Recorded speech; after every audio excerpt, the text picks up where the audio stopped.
बऱ्याच दिवसांनंतर उरणमध्ये आलेलो आहे.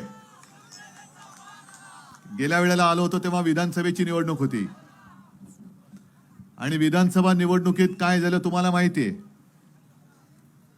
आज उघडपणाने बोलतो, गेल्या वेळेच्या विधानसभेच्या निवडणुकीत भारतीय जनता पक्षाने आपल्याबरोबर अधिकृत गद्दारी केली होती ना. आणि आता ही गद्दारी देशात सगळ्यांशी करायला लागलेले आहेत. नाही, भोकं पडलीच आहेत. पाणी भरले की कळेल कसं कुठून कुठून बाहेर पडतं ते.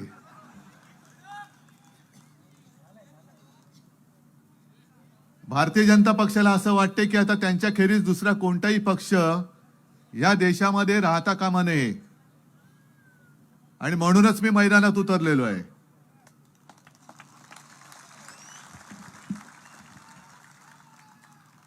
आणि मी त्यांना आव्हान देतोय,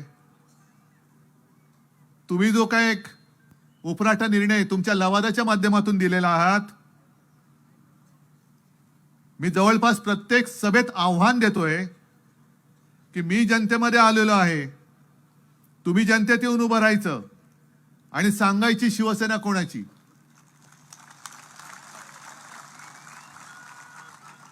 पण यांची मला एक गंमत वाटते आणि क्यू पण येते.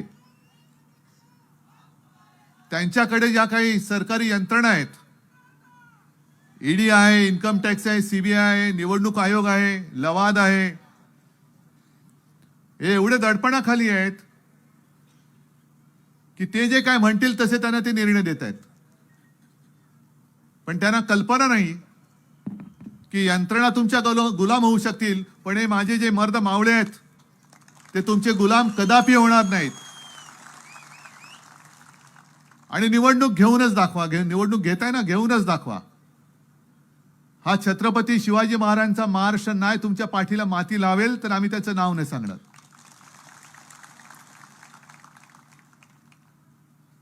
ही अशी वृत्ती आणि ह्या वृत्तीची माणसं, मी सुद्धा राजकारण बघत बघत लहानाचं मोठा झालेलो आहे. म्हणजे आज जे मोदीजी म्हणतात, अमित शहा म्हणतात घराणेशाही परिवारवाद, माझं घराणं हे तुम्हाला सगळ्यांना माहिती आहे. अमित शहा आणि मोदींना सुद्धा मी आव्हान देतोय, मी माझ्या घराण्याचा इतिहास सांगतोय, तुम्ही तुमच्या घराण्याचा इतिहास सांगायचा. तुम्ही कोण, मी कोण, तुमचे वडील कोण, माझे वडील कोण, तुमचे आजोबा कोण होते, माझे आजोबा कोण होते. आणि मला अभिमान आहे माझ्या घराण्याच्या परंपरेचा. अरे कोणत्याही स्वातंत्र्य लढ्यामध्ये भाग न घेणारी ही माणसं हे आम्हाला घराण्यावरनं शिकवत आहेत. काय तुमचा संबंध काय होता स्वातंत्र्य लढ्यामध्ये? जेव्हा ही सगळी जनता उतरली होती तेव्हा भारतीय जनता पक्ष तर नव्हताच, पण त्यांचे जे नेते होते, श्यामाप्रसाद मुखर्जी, म्हणजे साधारणतः 1940-42चा सुमार असेल. मुस्लिम लीग तेव्हाची, आत्ताची नाही मी म्हणत, आज माझ्याबरोबर अनेक देशभक्त मुसलमान हे लोकशाही वाचवण्यासाठी आणि देश वाचवण्यासाठी सोबत आलेले आहेत. त्यांचं मी स्वागत करतोय.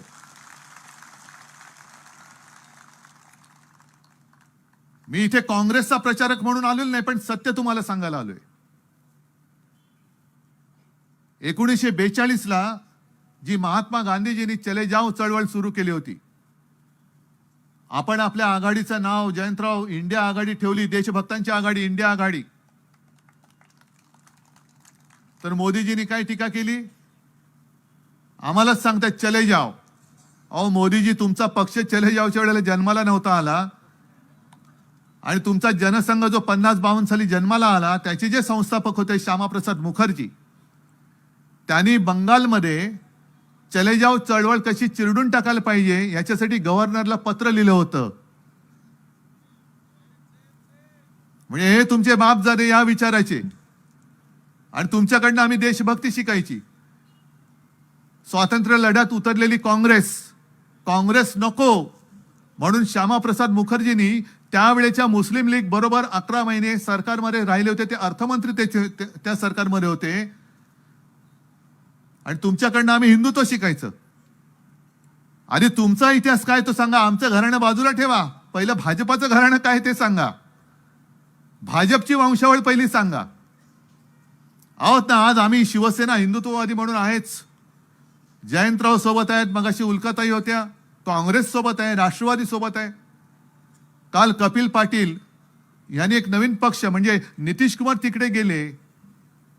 मी त्यांना विचारलं कपिल पाटलांना तेव्हा एक 8-15 दिवसापूर्वी, महिन्याभरापूर्वी, कपिलजी तुमचं काय?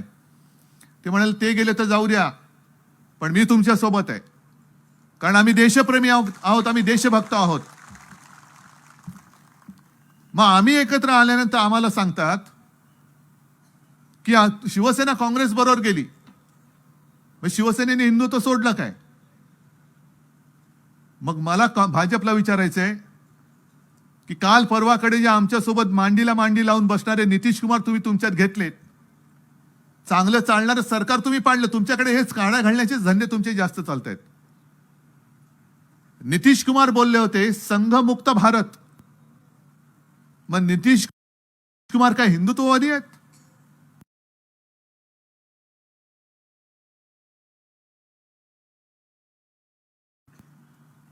विशेष कायदा करा आणि राम मंदिर करा हे जेव्हा मी बोलत होतो, आज आम्ही एकत्र सगळे जमलेलो आहोत. बघा इकडे किती लोक जमलेली आहेत. आणि माझं तर संपूर्ण देशातल्या प्रत्येक नागरिकाला विनंती आहे, आवाहन आहे की तुम्ही असाल कोणत्याही धर्माचे, तुम्ही असाल कोणत्याही जातीचे, पण आज वेळ अशी आलेली आहे की जात पात धर्म बाजूला ठेवून देश हाच माझा धर्म आणि देश वाचवणं हाच माझा धर्म म्हणून तमाम देशभक्तांनी एकत्र येण्याची आज गरज आहे. आणि अशीच वेळ तेव्हा आली होती 77 साली. निदान त्यावेळेला इंदिरा गांधींनी उघड उघड आणीबाणी पुकारली होती. आणि त्या आणीबाणीच्या काळामध्ये सुरुवातीला शिवसेनेने पाठिंबा जरूर दिला होता, पण आणीबाणीच्या काळात जे काही अत्याचार झाले, विरोधी पक्षाच्या नेत्यांना ज्या पद्धतीने तुरुंगात डांबलं, त्याला शिवसेनेने विरोध केला होता. मग इंदिरा गांधी नको, हुकुमशहा नको म्हणून जे काय सगळे आले होते, आणि त्याच्यामध्ये हे वाहत्या गंगेत हात धुणारे भाजपवाले जनसंघ होता ते सुद्धा सामील झाले होते, समाजवादी सुद्धा होते. मग काय हो भाजपवाल्यानो, तेव्हा तुम्ही जो काही जनता पक्ष स्थापन केला होता तो काय सगळा हिंदुत्ववादी विचाराचा होता? सगळे काय हिंदू धार्जिणे पक्ष तुमच्या जनता पक्षात होते? नव्हते ना. तुम्हाला देश वाचवायचा म्हणून तुम्ही त्या जयप्रकाश नारायणनी जे एक पुढाकार घेतला होता त्या जनता पक्षात तुम्ही गेला होतात. मग आज सुद्धा आम्ही तुमची हुकुमशाही नको म्हणून बाकीचे पक्ष देशभक्त पक्ष जर एकत्र आलो तर तुमच्या पोटात का मुरडा येतो? केवळ तुम्ही म्हणजेच देशभक्त, भाजप म्हणजेच देशभक्त, आणि जो भाजपच्या बाहेरचा आहे तो देशद्रोही अजिबात चालणार नाही. असं होऊ शकत नाही आणि होऊ देणार नाही. आज आमच्या तुम्ही साध्या साध्या कार्यकर्त्याला जुन्या जुन्या केसेस, अरे कसल्या केसेस? काय बलात्काराच्या केसेस आहेत, दरोड्याच्या केसेस आहेत, आंदोलनाच्या केसेस काढता आणि त्याच्या मागे पोलीस कारवाई लावता. मी पोलिसांना सुद्धा सांगू इच्छितो की हे सगळं तुम्हाला माहिती आहे. आज सरकार असतं, उद्या नसतं, आणि यांचं सरकार तर नक्कीच नसणार आहे.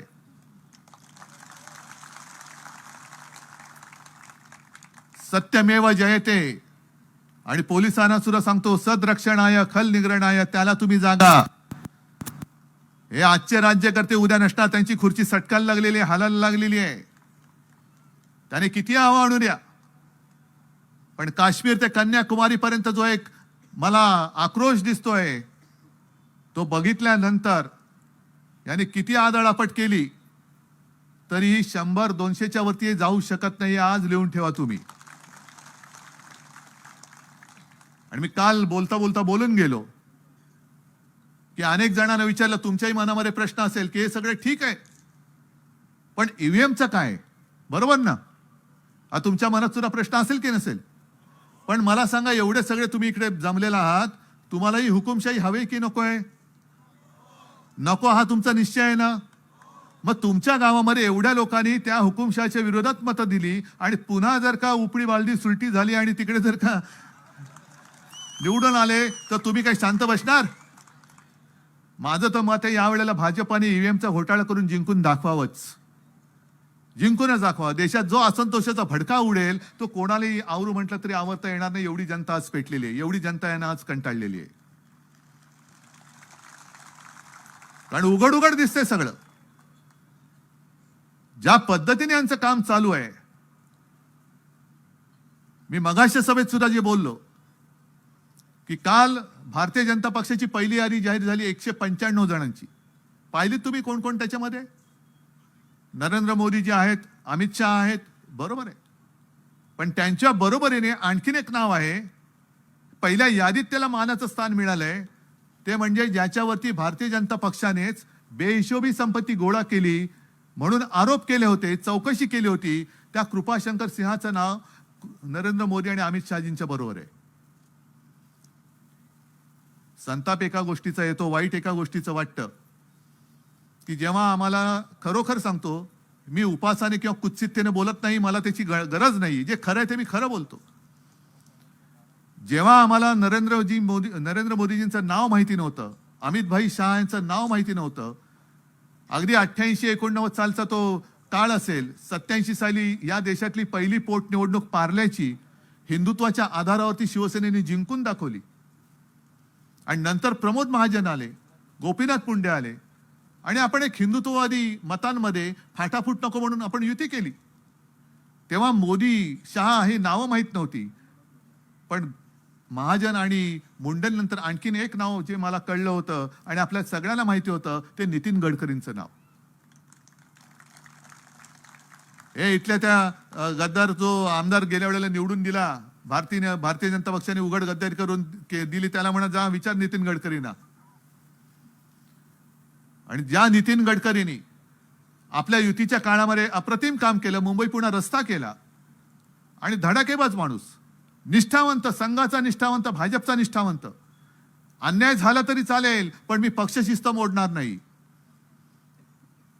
तुम्ही कृपाशंकर सिंहाचं नाव मोदीजींच्या बरोबरीने पहिल्या यादीत देता, पण आमच्या महाराष्ट्राच्या नितीन गडकरींचं नाव, जे तुमचे अध्यक्ष होते, त्यांचं नाव तुम्ही देत नाही.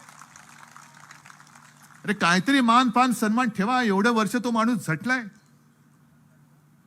आणि म्हणून मी जे प्रत्येक सभेत सांगतो ते आता दिसायला लागलेले की भारतीय जनता पक्षाच्या कार्यकर्त्यांनो, RSSच्या कार्यकर्त्यांनो, खास करून RSSच्या कार्यकर्त्यांना मला सांगायचंय की तुम्हाला आता 25 साली 100 वर्ष होतील.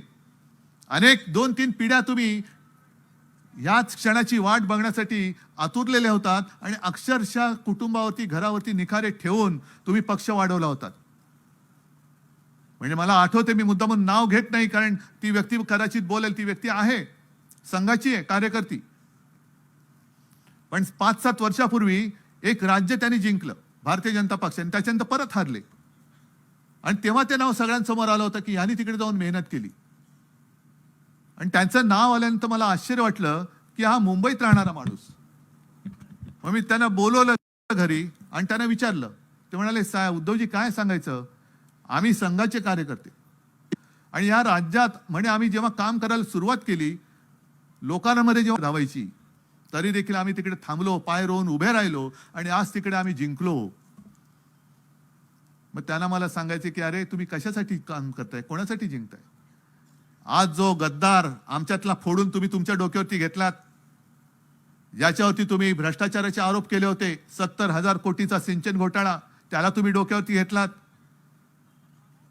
ज्यांच्यावरती तुम्ही आदर्श घोटाळ्याचे आरोप केले होते, त्या अशोकरावांना घेतलात, आज घेतला आणि उद्या राज्यसभेवर पाठवलं. मग मूळ तुमचे भाजपाचे लोक आणि मूळ RSSचे कार्यकर्ते आहेत, त्यांना तुमच्या पक्षात काहीतरी आरक्षण ठेवणार आहेत की नाही, काही राखीव जागा त्यांच्यासाठी ठेवणार आहेत की नाही, की का नुसतं तुम्ही भाडोत्री लोकांचा पक्ष करतायत? भेकड तर आहेच, भाकड तर आहेच, पण बाहेरून लोक घेताय. बरं घेताय ती कोणती घेताय? एक कृपाशंकर घेतला, आपला गद्दार घेतले, 40 गद्दार घेतले, इथला खासदार पण गद्दार घेऊन त्याला पण घेऊन गेलात, हरकत नाही. पण ओरिसामध्ये त्यांनी जे काय केलं ते मला तरी पटत नाही. तुम्हाला पटते का सांगा मला. आणि भाजपच्या कार्यकर्त्यांना विचारतोय, तुम्हाला तरी पटते का? RSSच्या कार्यकर्त्यांना विचारतोय, तुम्हाला तरी पटते का? एक काही वर्षांपूर्वी, म्हणजे 2-3 वर्षांपूर्वी, ओरिसामध्ये प्रशांत कुमार जगदेव नावाचा एक माणूस आहे, आणि त्यांनी त्यावेळेला भाजपच्या कार्यकर्त्यांच्या अंगावरती गाडी घातली होती. काही कार्यकर्ते जखमी झाले होते, काही सिरियस होते, एक पोलीस अधिकारी सुद्धा जखमी झाला होता. आणि तो प्रकार त्यांनी केल्यानंतर नवीन पटनायक यांनी त्या माणसाला पक्षाच्या बाहेर काढला होता की तू जनतेवरती गाडी घातलीस, भले असतील भाजपचे कार्यकर्ते, पण ती माणसं आहेत, पण त्या माणसांच्या अंगावरती तू गाडी घालतोस, तू माझ्या पक्षात राहायचं नाही, गेट आउट. आणि काल परवाकडे भाजपच्या कार्यकर्त्यांवरती गाडी घातली म्हणून नवीन पटनायकनी ज्याला पक्षातून काढला त्याला मानाने पक्षात घेऊन मला असं वाटतं भारतीय जनता पक्षाने त्याला उमेदवारी सुद्धा दिलेली आहे. हे पटतंय? हा पक्ष म्हणजे जिथे कार्यकर्त्यांचा जीव गेला तरी चालेल, पण मला सत्ता पाहिजे, तो निवडून येऊ शकतो. त्यांनी भाजपच्या लोकांना मारला असेल तरी चालेल, पण तो निवडून आला पाहिजे, कारण मला खुर्चीमध्ये बसायचंय. मोदीजीने जे गेल्या लोकसभेमध्ये गेल्या म्हणजे आता ह्याच्या पुढे पुढचं अधिवेशन हे आता असलं नसलं तर नाही तर याच्या पुढे भाजप काय पुन्हा लोकसभेत पोहोचत नाही, आणि विशेषतः आपण पोहोचू द्यायचा नाही. एक पंतप्रधान म्हणून त्यांनी भाषण करायला पाहिजे होतं की 10 वर्ष मला तुमच्या आशीर्वादाने जी भोगायला मिळाली कोणाच्याही नशिबात नव्हतं. अनेक दिवसानंतर एका पक्षाचं सरकार या देशामध्ये आलं, हे मोठं कौतुक आहे. पण संधी प्रत्येकाला मिळते. मिळालेल्या संधीचं सोनं करायचं का माती करायची हे ज्याचं त्यांनी ठरवायचं असतं. खरं मोदीजींनी 10 वर्षामध्ये काय केलं, जसं आता संजोगजी तुम्ही सांगत होता की 10 वर्षामध्ये इथल्या खासदारांनी काय केलं, तसं मोदीजींनी सांगायला पाहिजे की 10 वर्षात मी काय केलं. 2014 साली ते बोलले होते ना, दरवर्षी 2 कोटी लोकांना रोजगार मिळेल. मग 10 वर्ष मोजल्यानंतर 10 गुणिले 2 किती लोकांना मिळालं पाहिजे होत्या नोकऱ्या? 20 कोटी मिळाल्या. इथल्या गावात कोणाला तरी रोजगार मिळालाय पंतप्रधानांमुळे? घरकुल योजना तुमच्यापैकी कोणाला तरी प्रधानमंत्री आवास योजनेमध्ये घर मिळाले?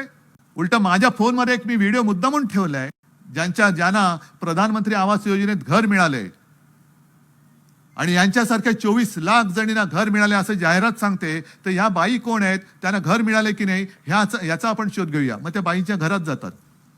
मग त्या बाईना त्यांनी विचारले की आपका नाम लक्ष्मीबाई है? हाँ मेरा नाम लक्ष्मीबाई है. तो ये आपका घर है? तो नहीं ये तो किराए का घर है. तो आपका फोटो आया है? हाँ कुछ लोगों ने मुझे कहा, सुबह मैं उठ गई तो किसी ने कहा कि मेरा फोटो आया है अखबार में. तो फिर ये फोटो कहाँ लिया? और पता नहीं कब लिया, कैसे लिया फोटो, मुझे तो मालूम नहीं. तो लेकिन आपको तो प्रधानमंत्री आवास योजना में घर मिला है. तो काहे का घर? ये देखो ये मेरा किराए का घर है, आप देख रही है, 500 रुपया हर महीना मैं किराया दे रही हूं. लेकिन आपके साथ 24 लाख लोगों नहीं, मालूम नहीं, मेरे को तो नहीं मिला. आपण काय म्हणतो, समजा तुमच्या पेपरमध्ये तुम्ही बघाल जाहिरात, आणि अशी व्यक्ती शोधतात की तुम्हाला किती शोधलं तर ते सापडूच शकत नाही. शोधा शोधा म्हणजे सापडेल. अशा अनेक गोष्टी आहेत. पण आपल्याला मी नेहमी सांगतो की सरकारवरती आपला विश्वास नसला तरी सरकारी जाहिरातीवरती आपला विश्वास थोडासा असतो. आणि मग आपण विचार काय करतो की अरे प्रधानमंत्र्यांचा फोटो आहे आणि त्या व्यक्तीचा फोटो आहे ना, गरीब बाई दिसते, गरीब बाई खोटं कशाला बोलेल? जर हिला घर मिळालं असेल, आपल्याला नाही मिळालं, पण निदान घर मिळायला सुरुवात तर झाली. पण घर मिळायला सुरुवातच नाही झाली तर तुम्हाला घर मिळणार कसं? आणि 10 वर्षामध्ये त्यांनी काही काही, मी म्हटलं ना मगाच्या सभेत सुद्धा म्हटलं की काही गोष्टींची नावं बदलून टाकलेली आहेत. मग ते दीनदयाळ उपाध्याय दिलेलं आहे, श्यामाप्रसाद मुखर्जींचं दिलेलं आहे. जुन्या योजना परत नव्याने नाव त्याचं बारसं करून तुमच्या समोर आणलेलं आहे. गावाची नावं बदलली आहेत, रेल्वे स्टेशनची बदलली आहेत. तसंच त्यांनी आणखीन एक शब्द बदललेला आहे, तो म्हणजे जुमला जो होता, ज्याला आपण जुमला म्हणायचो, थाप, त्याला त्यांनी नाव दिले आता मोदी गॅरंटी. मोदी गॅरंटी. मोदी गॅरंटीचा अर्थ काय? आपको रोज नोकरी मिळेल त्याची गॅरंटी नाही, शेतकऱ्याला हमी मिळेल त्याची गॅरंटी नाही, पण तुम्ही किती पैसे खा, तुम्ही किती भ्रष्टाचार करा आणि भाजपात या, आपका बाल भी बाका नहीं होगा, ये मेरी गॅरंटी है. इसको मोदी गॅरंटी कहते हैं. जी कृपाशंकरला मिळाली, अशोक चव्हाणांना मिळाली, आमच्या मिंद्याला मिळाली आणि अजितदादांना मिळाली. आरोप करणारे हेच, चौकशा करणारे हेच, क्लीन चिट देणारे सुद्धा हेच. म्हणजे क्रिकेटच्या मॅच मध्ये बॉलिंग टाकणारे हेच, बॅटिंग करणारे हेच, कॅच पकडणारे हेच, अपील करणारे हेच आणि आउट देणारे पण हेच. आणि जिंकलो की नाही? अरे कसला जिंकलास? अजून साध्या मुंबई महापालिकेच्या निवडणुका घेण्याची तुमच्यात हिंमत नाहीये आणि तुम्ही देश जिंकायला निघालात. 2 वर्ष झाली मुंबई महापालिकेमध्ये लोकप्रतिनिधीच नाहीयेत.